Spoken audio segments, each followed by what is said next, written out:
Click and Rock. Écoutez, c'est Click and Rock. Click and Rock. Jessica, ses invités et vous, c'est leur rendez-vous sur Click and Rock.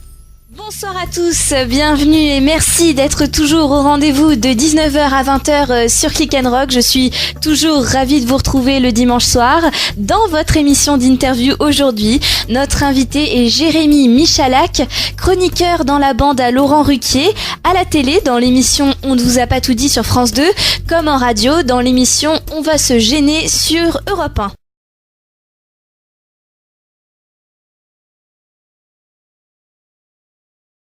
L'envie de repartir de Suisse, je crois que c'est ça. Je te jure, parce qu'en Suisse je m'éclatais à la radio, mais entre 19h et minuit. Le reste du temps je me faisais chier, mais alors c'était redoutable. Je rentrais à Paris le week-end, mais la journée, je suis désolé s'il y a des gens de Genève qui m'écoutent, mais la semaine, passé minuit, t'as pas un bar ou un resto d'ouvert. Donc moi ça me déprimait, j'avais besoin de sortir, de m'éclater, de faire le con. T'as 20 ans, tu fais une émission de radio qui cartonne, t'as juste envie de sortir en boîte, de picoler avec des gens et si possible de rentrer avec des meufs chez toi. Non, je plaisante. Non, je plaisante pas. Donc voilà, donc non, c'était vachement compliqué pour moi de rester là-bas. Et donc du coup, j'avais une amie qui était Ariane du Club Dorothée que j'avais rencontrée par hasard à l'époque où j'étais sur Fun TV, en 98.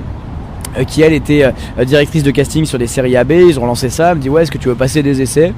Moi je t'avoue que faire comédien, c'est pas un truc qui me branchait particulièrement. Qui plus est, pour une série AB, c'était pas du tout mon univers. Moi qui aimais bien les trucs un peu plus trash comme ce que je faisais à la radio. Et puis j'ai fait les essais.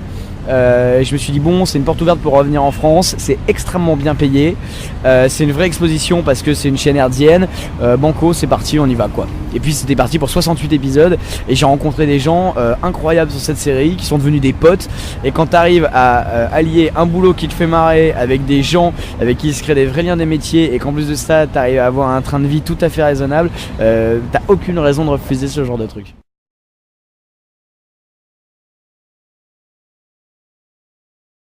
Télé pour l'émission de radio, j'ai découvert un truc avec Laurent Ruquier qui me passionne, qui est de lire la presse non-stop. C'est-à-dire que c'est un mec qui se nourrit d'actualité et je me suis découvert une passion pour les journaux. Je me réveille le matin à 5h du mat et je te jure que mon premier truc c'est de me dire putain, qu'est-ce que je vais découvrir dans les journaux ce matin.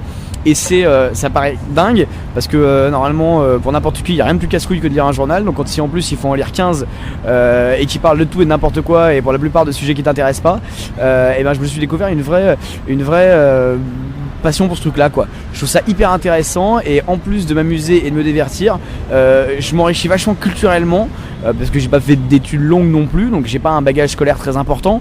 Je m'enrichis vachement culturellement et intellectuellement en bouffant de la presse. Et puis il y a une mécanique intellectuelle qui consiste à chercher des vannes, à chercher des idées tout simplement autour de l'actualité et autour de toute cette matière première qui est l'actualité et qui peut être la presse, qui est passionnante. Alors en plus c'est un travail très différent de ce que tu faisais avant, par exemple sur le morning, c'est vrai que ça n'a rien à voir. Et t'as appris pareil un peu sur le tas aussi? Ah Complètement. Là complètement et je suis fasciné par la manière dont Laurent Ruquier fait ça chaque matin quoi. Tous les matins on se retrouve à 5h30 à Europe 1 pour lire la presse et je vois la vitesse à laquelle il fait ça et je me dis putain comment il fait, puis j'écoute vachement et puis non c'est un mec qui est passionnant quoi. Jérôme Anthony, Zooméo, Sandra Lou, Magloire, Max ou toi. D'accord? Alors ça sera une des réponses. Attention, je te pose une question et tu peux répondre par l'un d'entre eux. Alors, qui a le plus de mal à rester concentré lors des tournages que vous avez fait? Alors, pour plus fort que la télé ou en règle générale? En règle générale. C'est Jérôme Anthony. Ouais. Ah putain, Jérôme Anthony quand on faisait le morning sur M6, parfois tu sais c'était de 7h à 9h. Donc on a en émission en télé ce qu'on appelle un conducteur. Donc en fait c'est des feuilles sur lesquelles on a le déroulé de l'émission. Donc on sait qu'il y a séquence après séquence qui se passe. Et Jérôme souvent, mais tous les matins, il rendait Max hystérique parce que il disait mais normalement il n'y a pas la chronique de Magloire là. Et Max regarde dit Jérôme, t'es encore dans la première heure. Toi il est 8h30, il était encore sur sa première page. Et tous les matins il se passait un truc. Jérôme parfois il est à la télé mais il oublie. Il est trop facile à déconcentrer, il se déconcentre tout seul, j'adore. Vous en jouez vachement du coup. Ouais, bien sûr, c'est super drôle. Et le moins imperturbable au contraire?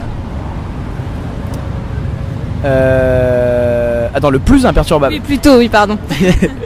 Le plus imperturbable, donc le moins perturbable, celui qui est le plus concentré. Oh, je pense que c'est Max.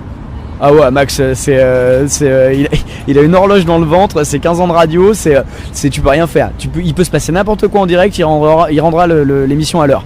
Il bougera pas. Je sais qu'un jour il y avait un serpent, et je sais plus ce qu'on avait préparé comme blague. Il a fait ah ouais, il y a un énorme serpent dans le studio. Bon, c'est pas grave, on va quand même regarder un clip. Tu sais, le mec il est reparti dans son lancement et rien à faire, il bouge pas quoi. C'est Max. D'accord. Et qui est le plus opposé à toi? Niveau personnalité, par exemple. Je vais dire Magloire.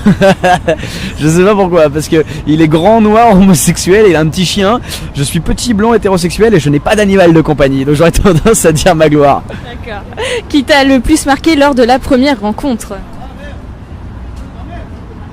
Vraiment, t'es capable de raconter cette première rencontre dans les moindres détails.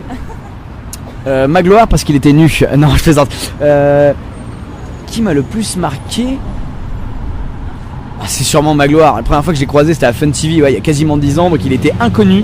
Personne ne savait qui c'est et juste je vois cette espèce de gros black tout transpirant avec des espèces de fourrure autour du cou qui se pointe.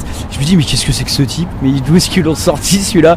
Et à l'époque on ne connaissait pas encore Vincent McDoom. Donc forcément quand tu vois un spécimen comme celui-là, tu te dis putain mais qu'est-ce que c'est? Ah ouais, Magloire, quand je l'ai vu arriver, traverser comme une furie un couloir de Fun TV, je me suis dit putain mais je suis sur la 4ème dimension, je suis parti sur une autre planète, je sais pas ce que c'est que ce mec. D'accord. Bonjour, c'est Jérémy Michalak, retrouvez-moi dans leur rendez-vous sur Click and Rock. Je vais la refaire plus viril parce que j'ai une espèce de one-man. Tu peux dire à tout de suite aussi. D'accord. Bonjour, c'est Jérémy Michalak, retrouvez-moi. Bonjour, c'est Jérémy Michalak, pas comme le sandwich, hein. Retrouvez-moi dans l'heure. Merde, dans leur rendez-vous. Bonjour, c'est Jérémy Michalak, celui de Cherokee, hein, pas celui qui a le même nom que le sandwich. Retrouvez-moi dans leur rendez-vous sur Click and Rock. À tout de suite.